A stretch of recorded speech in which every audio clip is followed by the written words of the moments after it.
오늘 함께 볼 하나님의 말씀은 신약 108쪽, 신약 성경 108쪽, 누가복음 9장 57절에서 62절의 말씀입니다.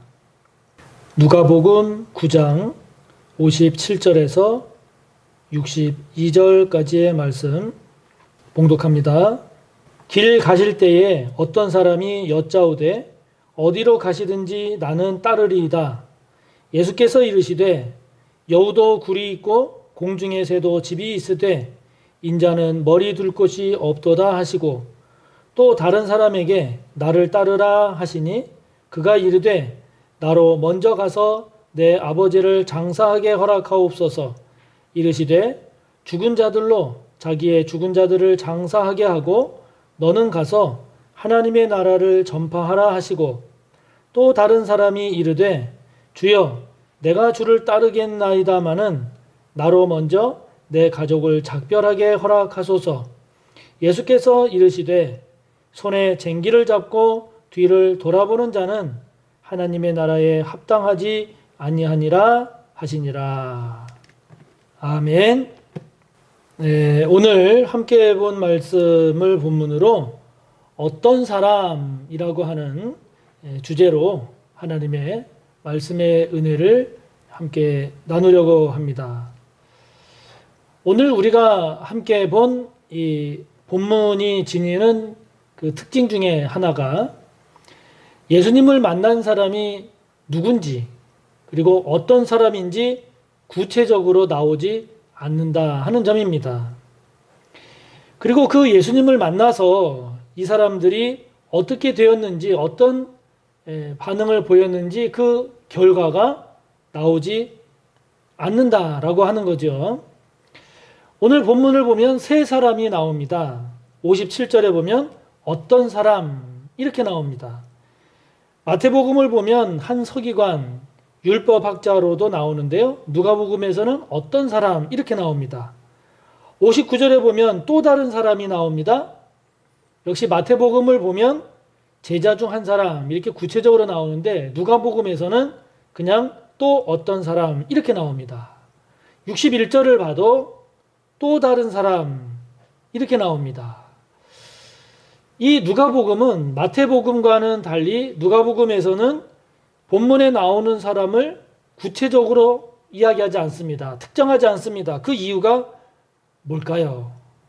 그거는 오늘 이 본문에서 다루는 문제는 어떤 특정한 사람에게만 해당되는 문제가 아니다라고 하는 것이죠.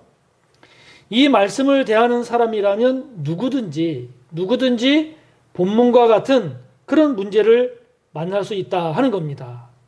우리도 여러분도 본문의 어떤 사람이 되어서 오늘 본문이 제기하는 문제를 만날 수 있다, 직면할 수 있다 하는 것이죠.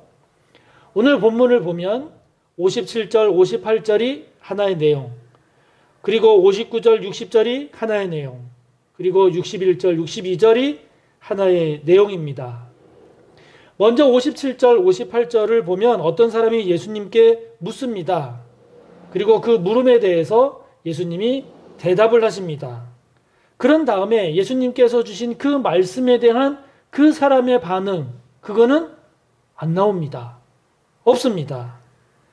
무슨 의미일까요? 예수님의 그 말씀에 대한 대답은, 결과는 이 본문을 대하는 사람의 몫이다 하는 겁니다. 다시 말하면 이 말씀을 보는 당신은, 여러분은 어떻게 하겠는가? 어떻게 하겠습니까? 라고 하는 거죠. 59절, 60절을 보면 이번에는 예수님께서 어떤 사람에게 말씀하십니다. 그러자 그 사람이 대답을 합니다. 그리고 예수님께서 그 사람의 대답에 대해서 말씀을 하십니다. 그리고는 끝입니다. 그 사람이 그 말씀에 대해서 어떤 반응을 보였는지 나오지 않습니다. 61절, 62절을 보시면 이것은 누가복음에만 나오는 내용인데 어떤 사람이 주님을 따르겠다고 합니다. 단 가족과 먼저 작별하게 해달라라고 하는 조건 하나를 답니다. 그러자 예수님께서 대답하십니다. 그리고는 끝입니다. 그것에 대한 그 사람의 반응은 나오지 않는다는 거죠. 이처럼 예수님의 말씀에 대한 그 이후의 반응은 없습니다. 그것은 무슨 의미일까요? 당신이라면, 여러분이라면 예수님의 이 말씀에 대해서 어떻게, 뭐라고 대답하겠습니까? 라고 하는 거죠. 그렇기 때문에 오늘은 우리가 좀 고민을 해봅시다. 고민을 하시기 바랍니다. 사람은 고민한 만큼 생각이 깊어집니다. 고민한 만큼 성숙해집니다. 오늘 저와 여러분이 이 거룩한 고민의 시간이 되기를 바랍니다. 자, 그러면 먼저 첫 번째 사람을 봅시다. 57절, 58절입니다. 어떤 사람이 예수님께 말합니다. 어디로 가든지 저는 따르겠습니다. 주님을 따르겠습니다. 이렇게 이야기합니다. 얼마나 아름다운 모습입니까? 우리가 잘 아는 찬송가 가사도 있지요. 부름받아 나선 이 몸 어디든지 가오리다. 괴로우나 즐거우나 주만 따라 가오리다. 아골골짝 빈들에도 복음 들고 가오리다. 소돔 같은 거리에도 사랑 안고 찾아가겠습니다. 라고 하는 거죠. 마치 그런 자세입니다. 주님께 충성하고 주님을 위해서 헌신하고자 하는 그런 모습입니다.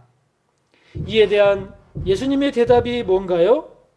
58절을 보면 여우도 굴이 있고 공중에 새도 집이 있으되 인자는 머리 둘 곳이 없다 라고 말씀하십니다. 그러니까 예수님의 대답은 좋다. 그러면 나를 따라오너라 인가요? 아니면은 안 돼. 당신은 안 돼. 라고 하는 건가요? 이것도 아니고 저것도 아닙니다. 다 아닙니다. 다시 말하면 예수님은 그 사람에게 다시 묻고 계시는 겁니다. 다시 묻습니다. 나를 따르겠느냐? 그렇다면 다시 한번 잘 생각해 보기 바란다. 여우도 머물고 쉴 굴이 있다. 공중의 새도 돌아가 쉬고 잘 집이 있다. 그러나 나는 머리 둘 곳도 없다. 잠잘 집도 없다. 쉴 거처도 없다. 정해진 처소도 없다. 아무것도 없다. 만약 당신이 나를 따른다라고 한다면 당신 또한 이런 나의 삶에 동참해야 한다. 그래도 따를 수 있겠는가?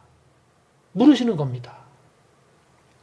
마태복음 8장 19절을 보면 이 사람은 서기관으로 나옵니다. 율법학자죠.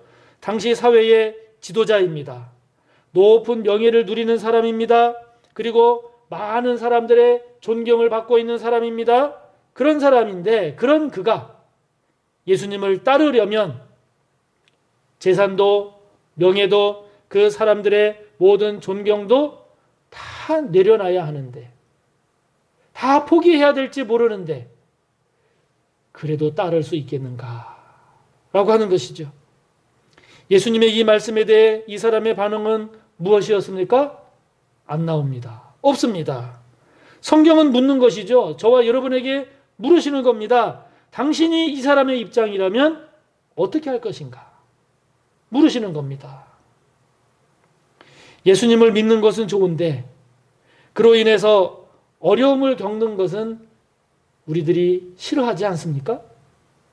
예수님을 따르는 것은 좋은데 그것이 배고픔과 위험한 일이라고 한다면 너무 부담되지 않은가요?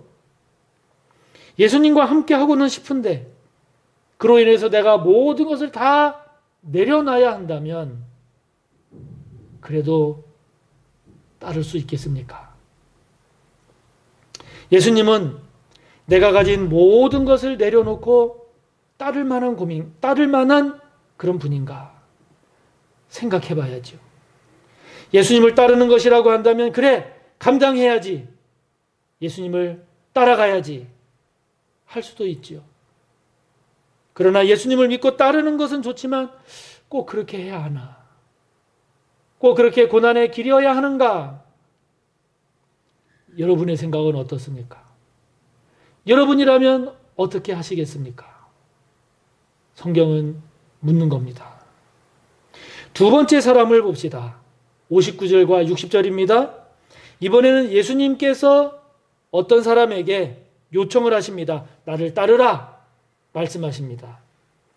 마태복음 8장 21절을 보면 그 사람은 예수님의 제자 중 한 사람으로 나옵니다. 그런데 누가복음에서는 구체적으로 묘사하지 않습니다. 예수님의 제자라면 선택받은 사람이죠. 특별한 은총을 입은 사람입니다. 영광이죠. 복입니다. 그런데 이 사람에게는 한 가지 문제가 있었습니다. 그것은 뭐냐면 지금 아버지가 금방 임종했거나 아니면 이제 곧 임종할 것과 같은 그런 위중한 상태에 있다 하는 거죠.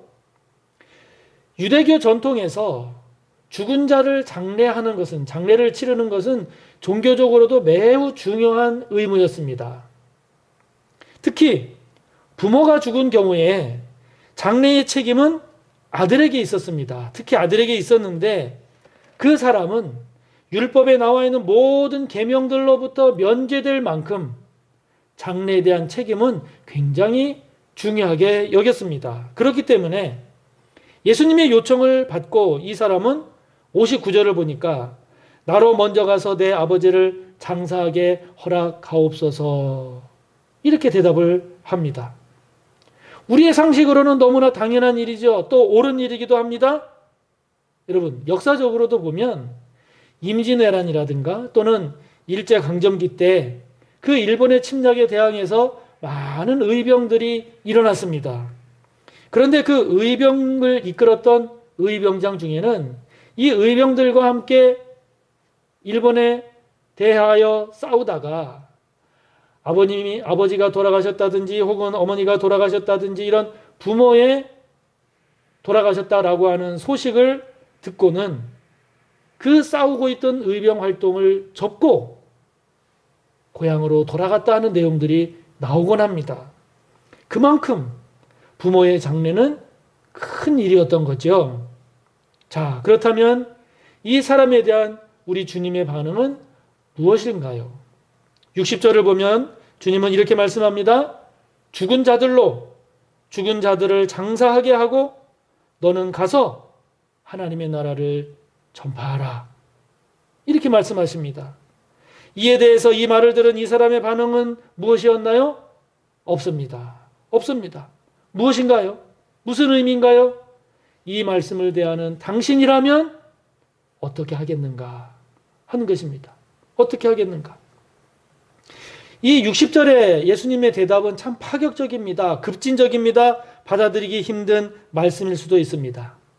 예수님은 부모 장례 치르는 것을 부정하신 것일까요? 예수님은 부모 장례 치르는 것을 별로 중요하지 않는 하찮은 가볍게 넘길 그런 일로 생각을 하신 걸까요? 아닙니다. 그렇지 않습니다.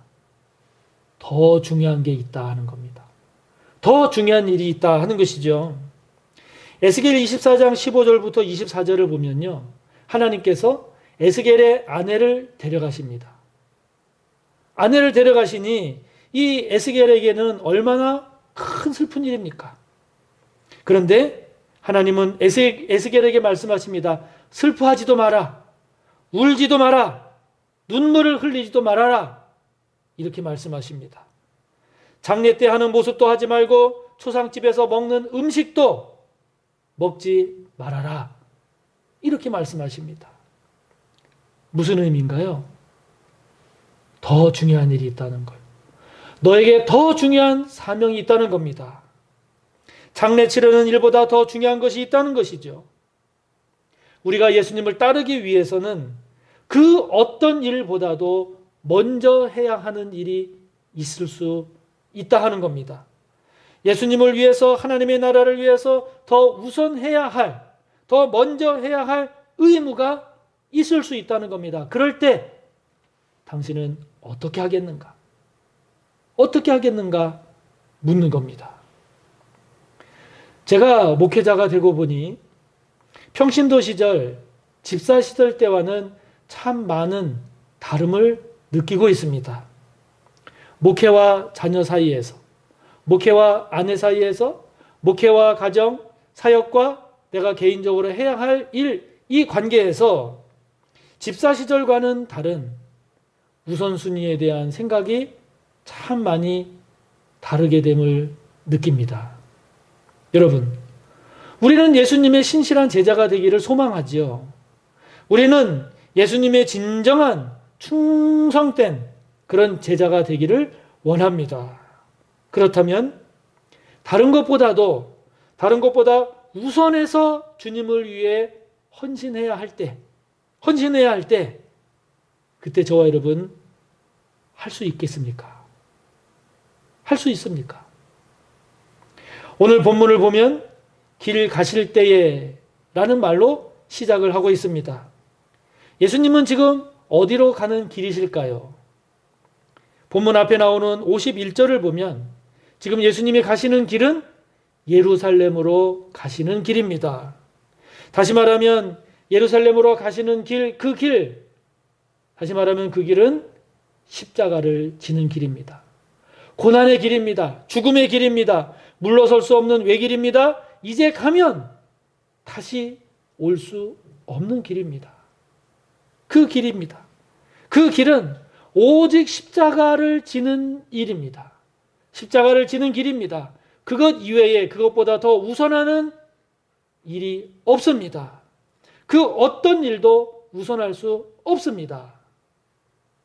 그럴 때 묻는 겁니다. 그럴 때 그 길을 갈 수 있겠는가? 갈 수 있겠는가? 자, 세 번째 사람을 봅시다. 61절, 62절이지요. 이것은 누가복음에만 나오는 내용입니다. 어떤 사람이 예수님을 따르겠다고 나섭니다. 그런데 한 가지 조건을 답니다. 나로 먼저 내 가족을 작별하게 해주십시오. 이런 조건을 하나 답니다. 이에 대한 예수님의 대답은 무엇입니까? 손에 쟁기를 잡고 뒤를 돌아보는 자는 하나님 나라에 합당하지 아니하니라.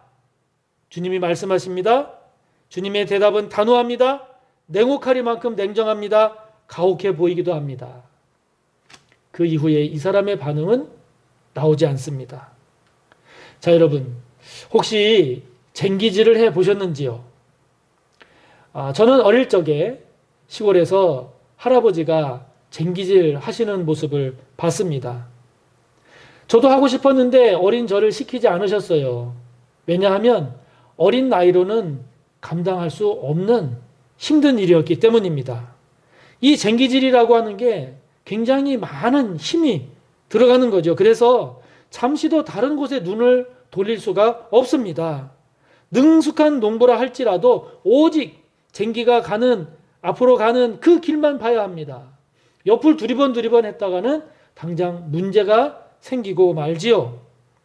이렇게 쟁기질과 같은 일을 할 때에는 다른 일을 먼저 할 수가 없습니다. 오직 쟁기 가는 일. 이 쟁기질에만 몰두해야 합니다. 그렇습니다.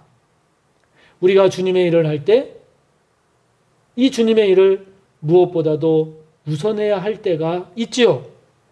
일반 사람들이 생각하는 것처럼 이것도 하고 저것도 하면서 해서는 할 수 없는 그런 사명이 있을 수 있습니다.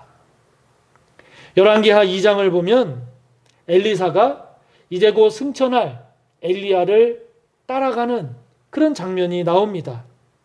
엘리야는 자신을 따라오는 엘리사를 향해서 따라오지 마라, 여기 있어라 이야기합니다.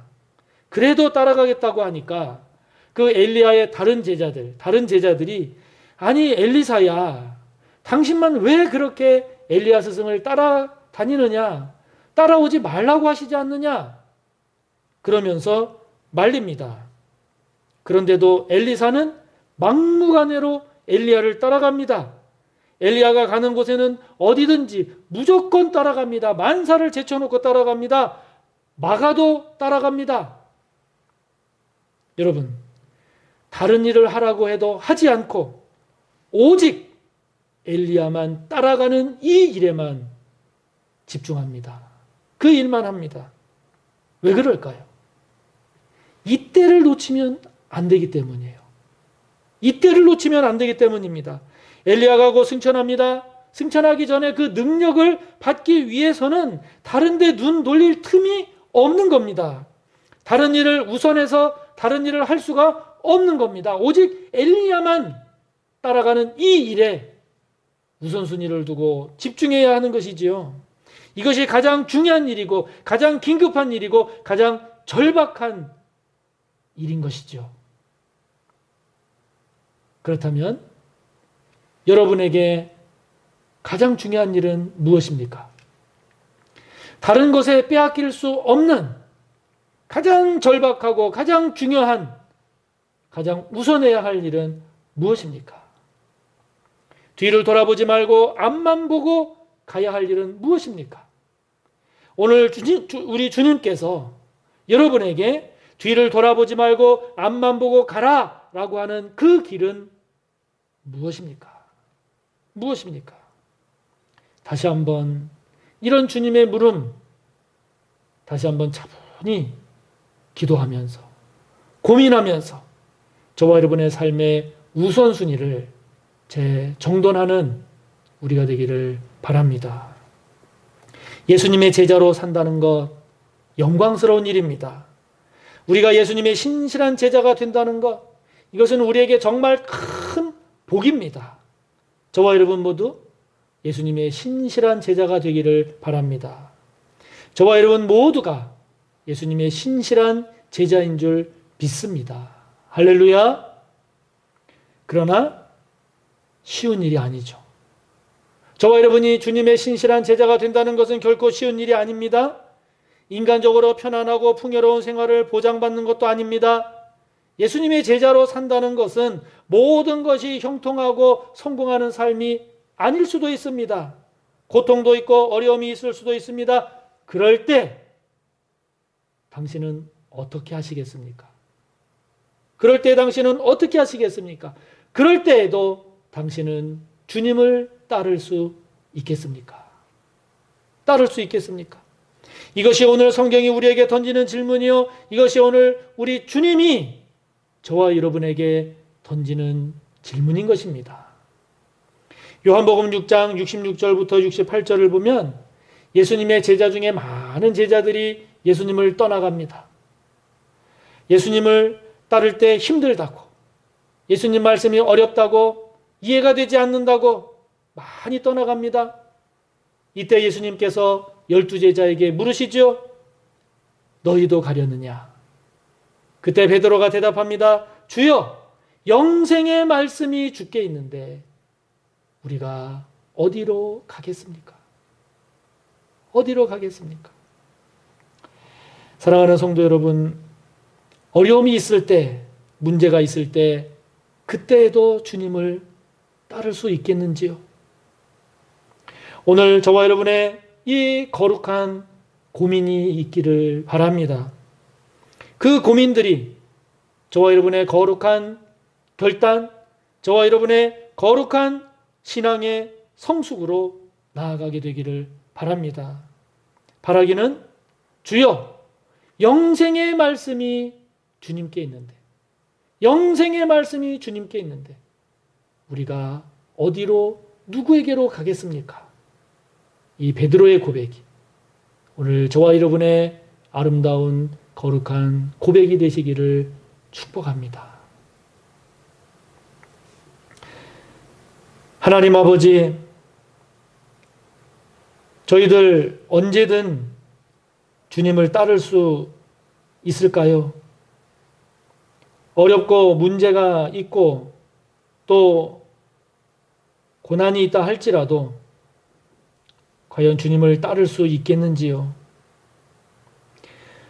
더 중요한 일을 더 중요하게 잘 우선순위를 정돈해서 가장 우선해야 할 그 일에 가장 최우선적으로 그 사명을 잘 감당할 수 있겠는지요? 아버지 하나님, 주님께서 뒤돌아보지 말고 가야 할 그 길을 말씀해 주실 때 과연 그 길을 우리가 갈 수 있을까요? 주님 앞에서의 우리의 고민이 거룩한 고민이 되기를 원하고 그 거룩한 고민을 붙잡고 기도하는 가운데 주님 앞에서의 아름다운 결단, 거룩한 신앙의 성숙을 이루어서 주님의 신실한 제자로 한 걸음 한 걸음 나아가는 우리 모두가 되기를 원합니다. 성령님 도와 주시옵소서. 예수님의 이름으로 기도하옵나이다. 아멘.